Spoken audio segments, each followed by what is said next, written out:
Lebanon, the Lebanese front, again, heating up, perhaps soon to be the most important front in the Gaza war, the multi-dimensional, multi-front conflict. And I want to read to you some developments because the Israelis and Hezbollah have been exchanging fire on the border. And once again, if you're not quite sure why it's Hezbollah that's doing it and not the Lebanese army, I can tell you very simply because it's Hezbollah that are more powerful, that are better trained, and they liberated Lebanon. They repelled the Israelis. Remember, Israel occupied a giant chunk of South Lebanon, and it was only Hezbollah that kicked them out in the end. So this is why the Israelis hate them. They call them terrorists, but they're freedom fighters. They're literally people who liberated their soil, their Lebanese soil, from a foreign occupation.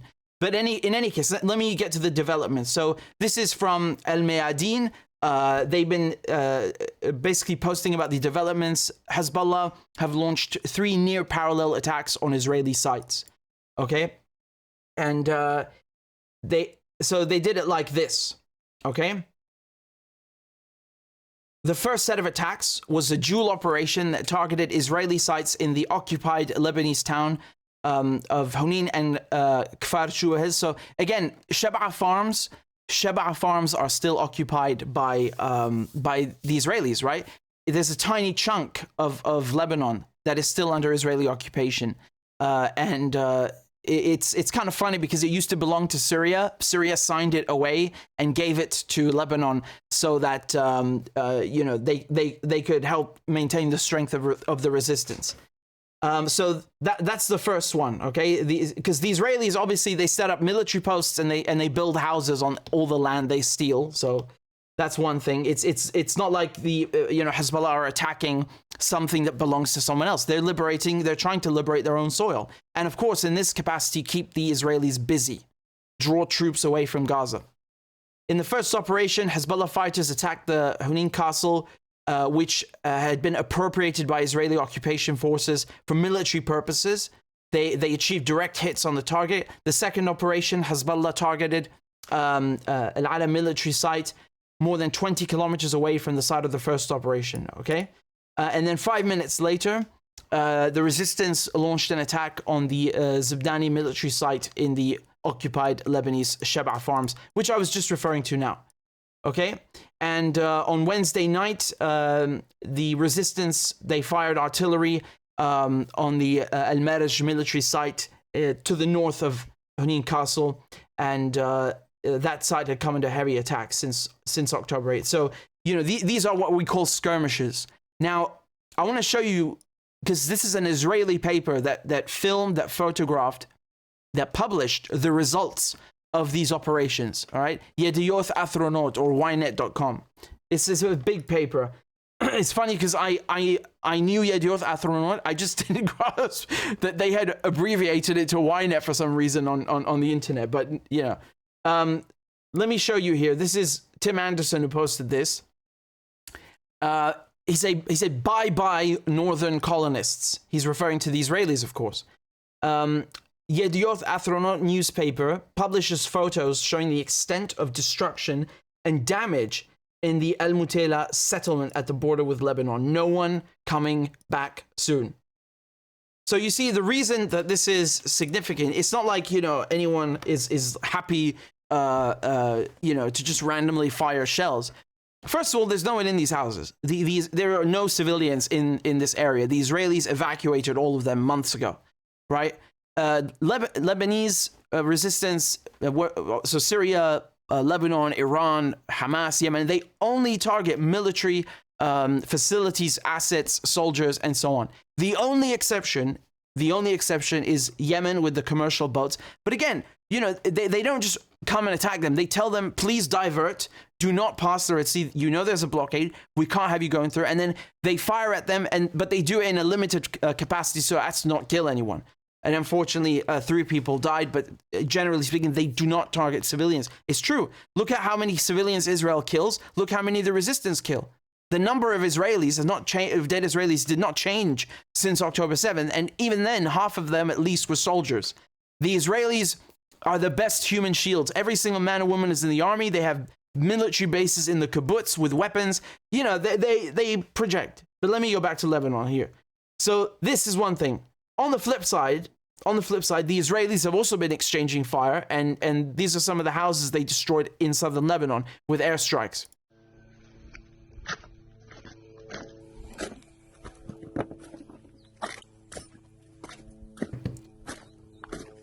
The difference, let me explain the difference to you, okay? The difference is that there are people living in these houses. These are Lebanese houses, have civilians in them. People live here, and the Israelis bomb them anyway. Whereas Hezbollah are bombing empty houses that are being used by the Israeli army. Do you understand the difference? You have to grasp this. It's a statistical fact. It's quantifiable. You can measure it.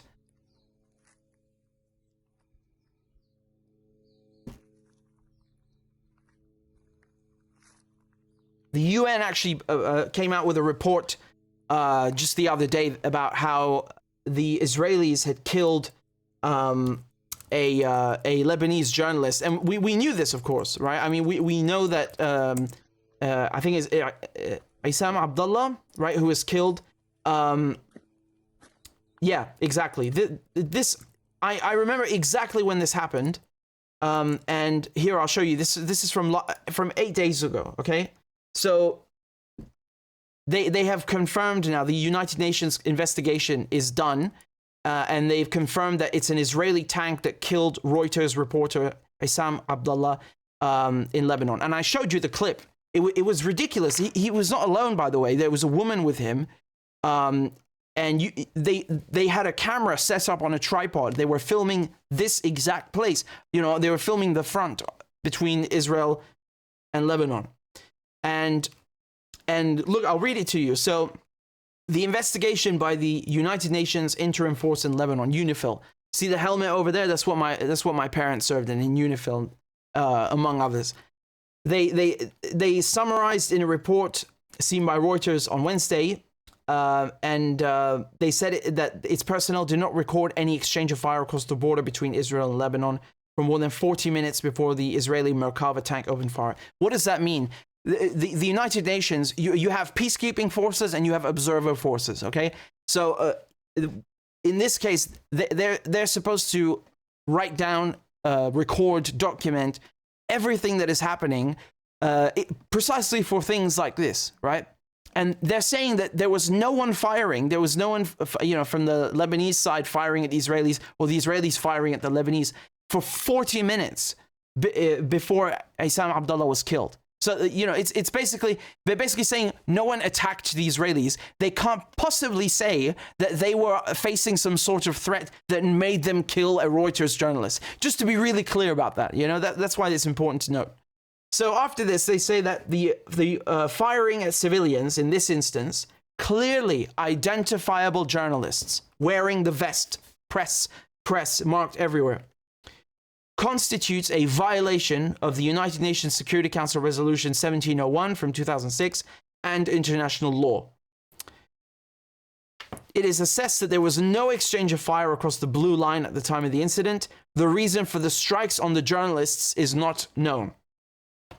Well, now, you see, this is what I don't like about the UN, is that they sugarcoat things, even the ones in Gaza. I mean, I understand why, because the Israelis can literally murder them at any second because they said the wrong word.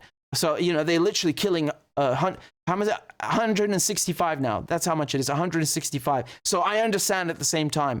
But, they shouldn't sugarcoat things. I still think it's not worth it, because the Israelis are going to be violent regardless. They are who they are. They are this way. They're a death cult.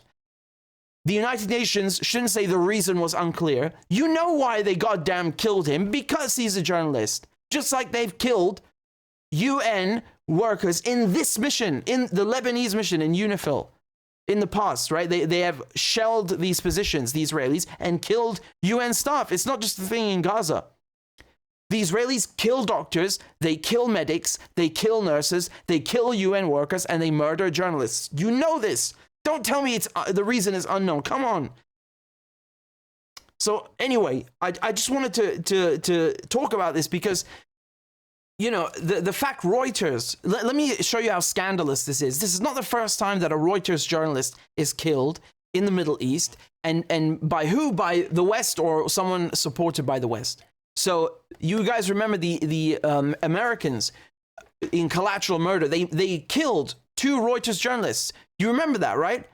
That's the video. You can hear them laughing as they're gunning them down, and they're just like, they're itching to pull the trigger in the helicopter. Can I fire? Can I fire? Is he holding a gun? And they just, you know, they're psychotic. They think a camera is a gun.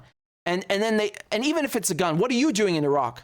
Who said people in Iraq can't have guns? But they killed those 2 Reuters journalists, and Reuters doesn't say a thing. I mean, don't get me wrong. The bureau chief, I'm not talking about him. I'm talking about the ones at the top, the who are running Reuters itself. The Baghdad bureau chief, you know, he was lied to, and it really messed him up. I'm not talking about him. But again, now we have another Reuters journalist killed in the Middle East, killed by the West or a Western proxy. And Reuters, they just say he died. What do you mean he died? What happened? Someone threw him into space and there was no oxygen left?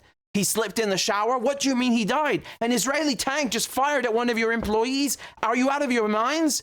Why do you talk about your own staff like they're worthless? I really think Arab journalists should refuse to work for these outlets. They don't care about you. They don't care about you. They will literally have you killed by the Israelis and then say nothing because they're so afraid, because they're cowards. They don't deserve you. They don't deserve the Arab journalists. I swear, they really don't. I went off on a bit of a tangent because we are talking about the Lebanese front. Let me just go back to today's exchanges. In any case, the Israelis were also targeting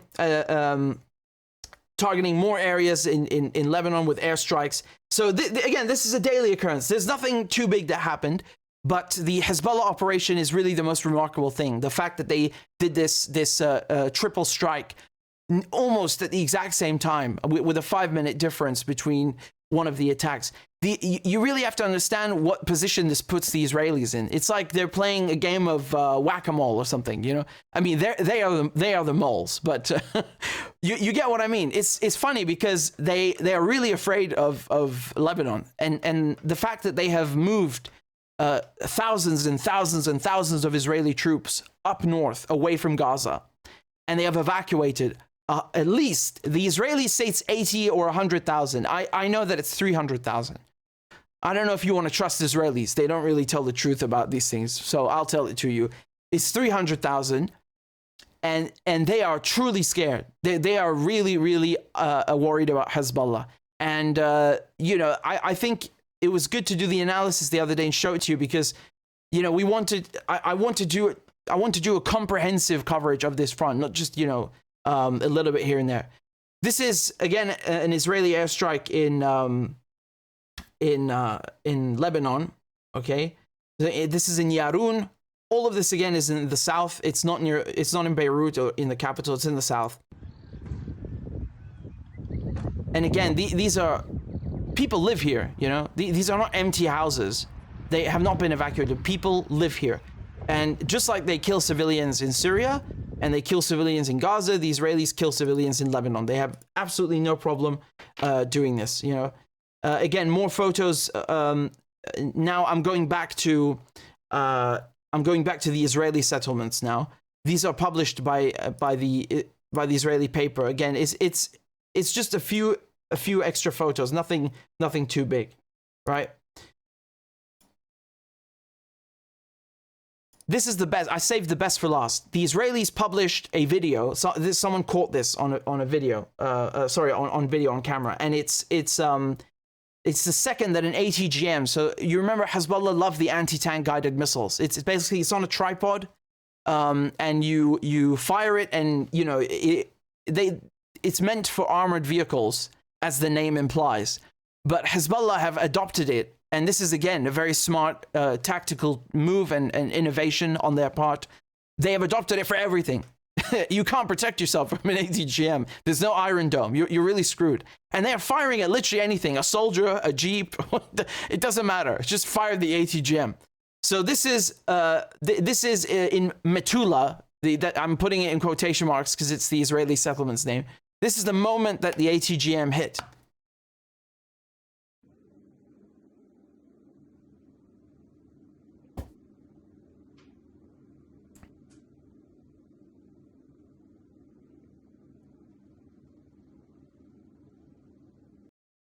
These things are not a joke. They're not a joke.